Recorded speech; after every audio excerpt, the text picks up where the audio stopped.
is straight feudal, exactly like Tudor England, exactly like medieval Europe. Same principle, exactly. Only here it's only just changing.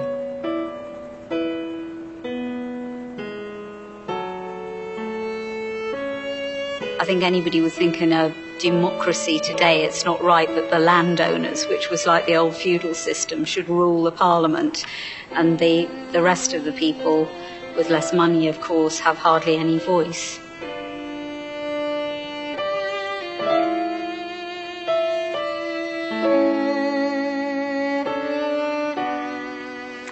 Today doesn't see the end of feudalism. Today sees the beginning of the end of feudalism. And it'll take time, but it will happen. It's inevitable as the sun rising tomorrow. Its days are over.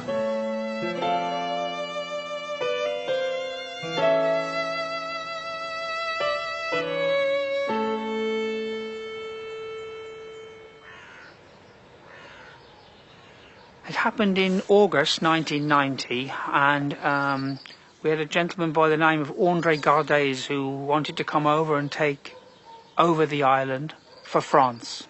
Well, I first found him outside the church, if you recall. Yep. I was just passing the church and I saw this gentleman laying asleep on the bench, and he looked sort of dressed in military uniform. So I went over and asked him who he was, what he was doing, and all he said was, "The notice, you will see the notice and it will be quite apparent to you." So I took it to the greffier and I said, "What's all this about?" And he said, "Well," he said, basically someone's going to take over the island at 12 o'clock. He was going back to 1565 and he claimed to have some lineal connection with this character, that he was the true seigneur, he was the true inheritor of the island. He had tripwires, he had pepper in case he was going to be tracked by dogs, he had all sorts of things, medication in case he'd been wounded, and also he had done his military service and had been out in the Belgian Congo, so he was prepared. Even when we questioned him, he was prepared to use the rifle. 12 o'clock he planned to take over the island.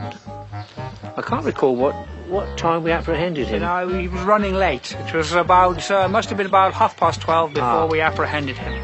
So he was in very British, huh? Yes, absolutely, yes. 1 hour behind. He was quite impudent, wasn't he, when the seneschal opened the court. I don't recognise this court. What are you charged with? I don't recognise. What are you pleading? I plead nothing. You know, he was very impudent. But the seneschal, being the seneschal, said, "Oh, in that case, guilty." And it was all done in a very democratic way. I don't really know what he was, other than a complete nutter who thought he was going to come over here and just take over the seigneury, claim his rightful inheritance, and we were all going to bow down and yeah, there we go. Silly man. French, you know. I'm Michael Beaumont, senior of Sark. I hold the island direct from the Crown for certain obligations, an annual rent, a requirement to keep the island free of the Queen's enemies, and hold 40 men, armed men, for the defence of the island. This is the surrender sword of the Germans, and it's beautifully engraved. And that, of course, is now completely gone, but I still have to pay my annual dues. That has never been updated for inflation, so it's only £1.79. So it's a system of duty and obligation. The workers have an obligation to the tenants has an obligation to the seigneur has an obligation to the crown, and equally, each will protect the layer under it. The Sark people didn't want to change. They liked the system the way it worked, because it worked well. So, as far as we're concerned, we don't know how this new democracy is going to work, because it's full of elected people who don't have the duty and obligation to work for Sark. We just have to wait and see.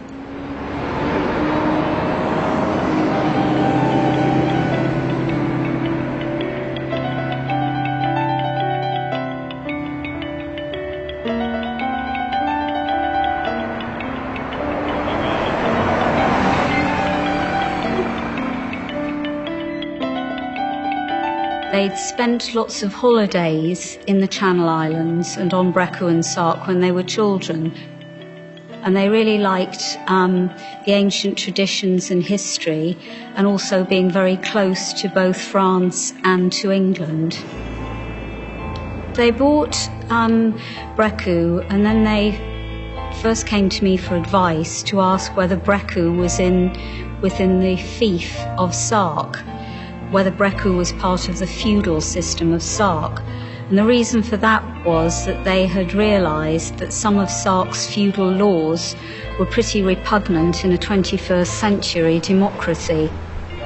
The main difficulty was that they couldn't leave Breccu, if it was part of Sark, to all their children when they died. There was a rule, the rule of male primogeniture, whereby you had to leave the property to the eldest male. Democracy has its flaws as well as everything else. Democracy isn't a perfect solution, I don't think, in this world. Well, that's Her Majesty the Queen, that's 1957, 1978. George the Fifth. Prince Charles came over for the 50th anniversary of the relief of Sark from the Germans, and he actually stayed in this house.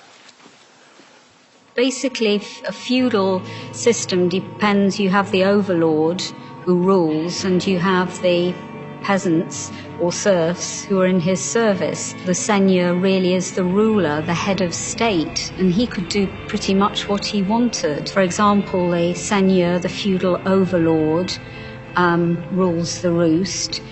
When any property would change hands, he used to have to give consent, and he could take 1/13 of the purchase price. That was called the 13e. I was entitled to, as seigneur, 1/13 of the purchase price of the property. He didn't have to use it for the good of the Sark people, and it could amount to 1/13 is a lot, and the properties on Sark are valuable, so it was sort of millions of pounds that he was able to take as his sort of his price for running Sark.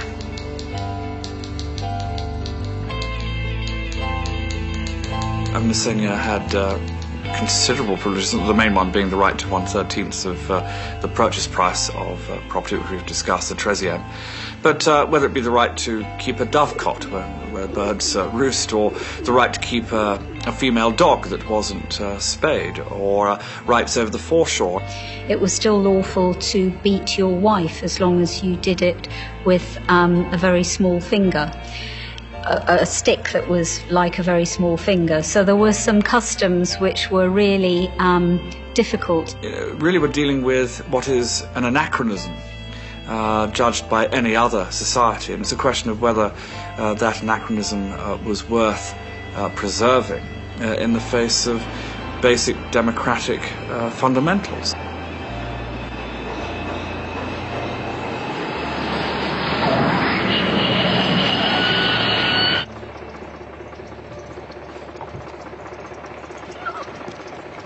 It was technically legal to beat your wife with a small stick no bigger than your little finger, although clearly in this day and age that wouldn't happen. That would be interpreted as assault in any language. So the old law has been superseded by a more recent law. That has been said, and it's been publicised. That is not the case. These ancient laws have long since disappeared, and with the advent of human rights after the war, that really would not have occurred. And knowing Sark wives as I do, that would not have been possible. Very powerful people. Yes. My wife isn't terribly well. Well, she has Parkinson's, which is, doesn't get better. I certainly don't want her, and she doesn't want to be left in this house when I go. And at night, you don't have any light pollution, so it's very nice. You can see all the stars. And we're not going to have cars.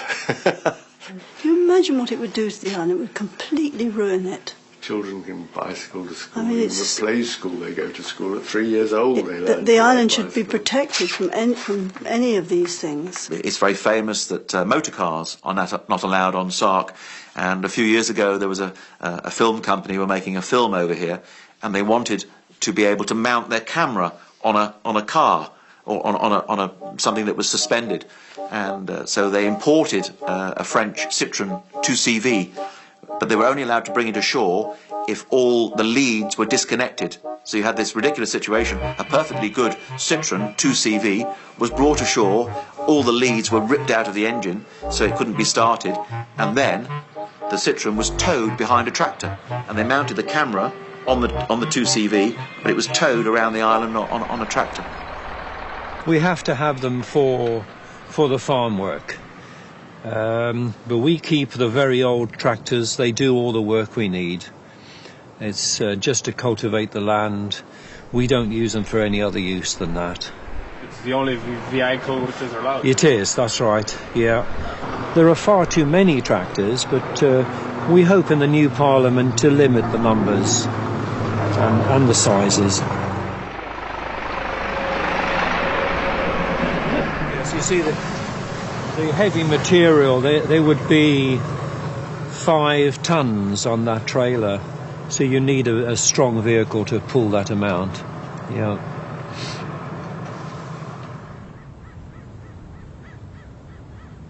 This is Stocks Hotel in Sark. It's our business and our home.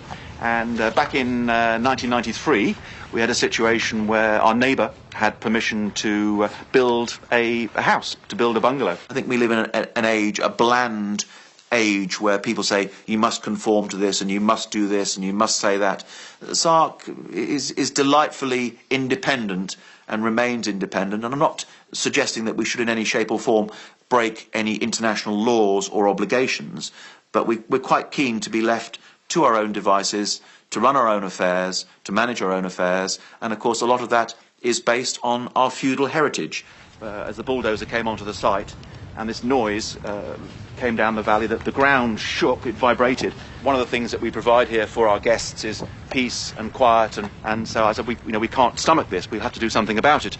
And so I raised the clameur de haro. It's the last resort. If they feel that they've been imposed upon, I think is the word that comes to mind. And in essence, you are pleading to him, please, I've been wronged, someone has done something which is inconveniencing myself, my own view has been perhaps ignored or overlooked. And so this was the building in question, and so on that particular day I came up. You have to provide 2 witnesses. The thing has to be witnessed. You can't just do it and then walk away. The digger driver looked at me incredulously, as if saying, what on earth are you doing? He looked at me, gone out. And I was wearing my hat, and I think I was wearing a collar and tie as well. And I walked up in front of the digger. The digger was still moving. It was in motion. The driver stopped the digger. He turned it off, sat there in his cab, and at that point I, as you have to do with the clameur, I removed my hat and threw it to the ground in disgust. I fell onto one knee. Bearing in mind the digger is there in front of me. The digger driver is up in his cab. I've got my witnesses standing to one side, and at that point I then pleaded to the Prince Rollo, and I will. It involves reciting the Lord's Prayer in French, and also